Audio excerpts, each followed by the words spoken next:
Les catastrophes financières des pays riches affectent directement les zones géographiques les plus fragiles.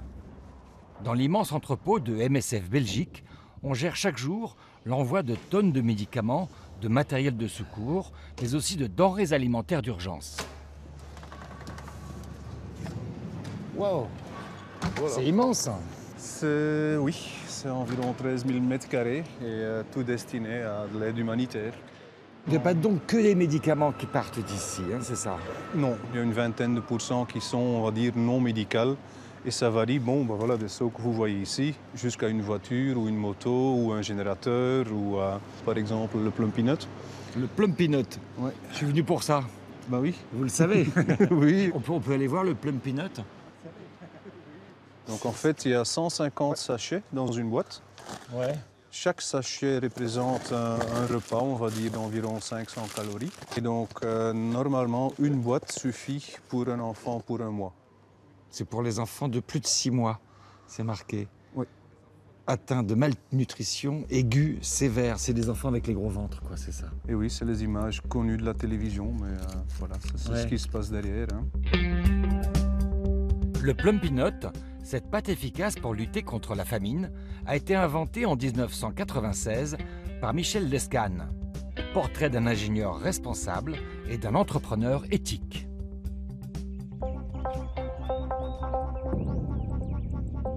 Malonnet, petit village normand de 6000 habitants, des pâturages et le siège de Nutri-7.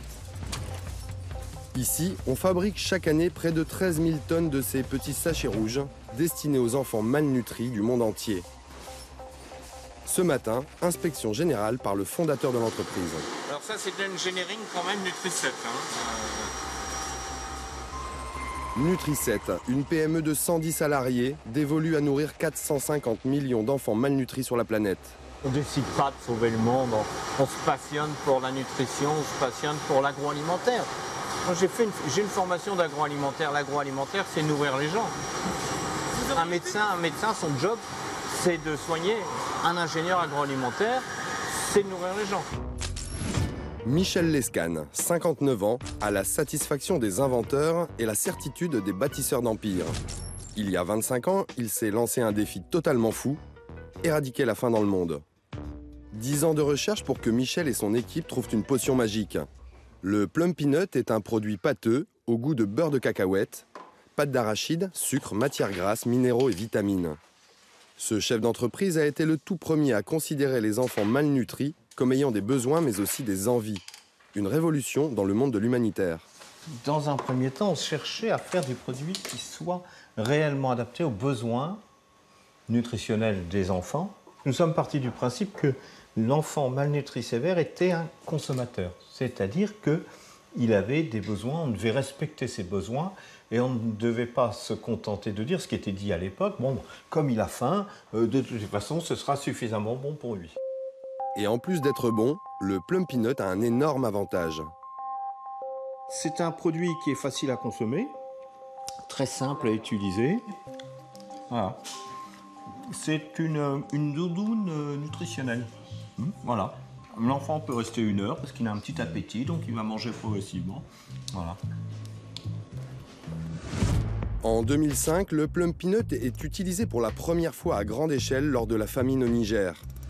Cette année-là, plus de 66 000 enfants en bénéficient. Sans le savoir, Michel vient d'inventer un nouveau concept humanitaire, le Ready to Use Therapeutic Food. Autrement dit, un aliment thérapeutique prêt à l'emploi. L'année dernière, Plumpy Nut a été utilisé dans 59 pays et a nourri 5 millions d'enfants. Avec son chiffre d'affaires à 100 millions d'euros, la réussite de Michel fait des jaloux. En 2009, 2 firmes américaines, désireuses de produire elles aussi une pâte énergétique, attaquent en justice le brevet de Nutri-7. Pour répondre à cette offensive, Michel Lescane décide de donner son brevet de fabrication à 28 pays de l'hémisphère sud. Objectif, leur donner l'occasion de contrôler leur propre production. Seule contrepartie, reverser 1% du chiffre d'affaires à l'Institut français de recherche et de développement. Il y a une logique. L'aide alimentaire doit participer au développement économique d'un pays, doit aussi nourrir les enfants, mais doit être une base de développement. Donc ces pays ont montré qu'ils étaient capables de produire, donc d'arriver à une autonomie nutritionnelle. Donc nous n'avons pas besoin des pays du Nord. Si les pays du Sud sont suffisamment compétents pour produire des baskets pour les pays du Nord, eh bien je pense qu'ils sont suffisamment compétents pour fabriquer leurs propres aliments.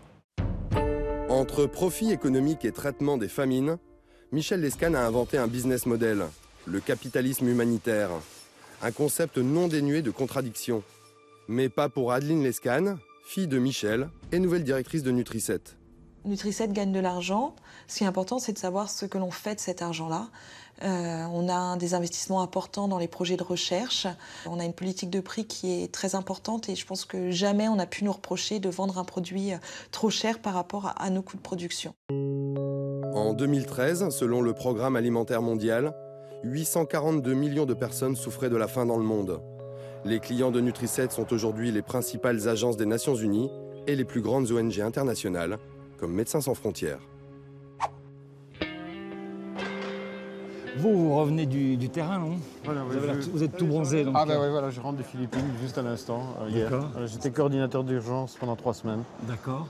Et est-ce que vous savez, le plum peanut, est-ce que ça a bon goût? Ah bah oui, tout à fait. Moi j'en mange.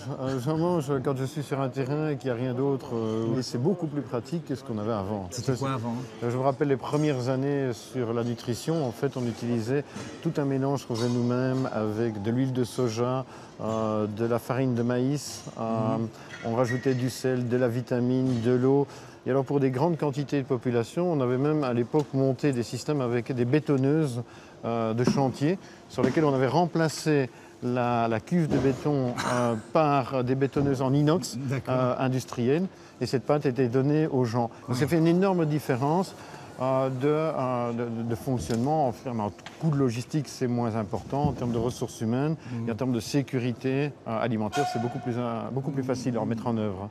Merci de nous avoir reçus, Médecins sans frontières. Vous Merci repartez beaucoup. où là? Vous partez où là, je ne repars pas pour l'instant. Je reprends mon boulot à Bruxelles. D'accord. Et voilà, donc jusqu'à la prochaine mission. D'accord. Merci. Merci à vous.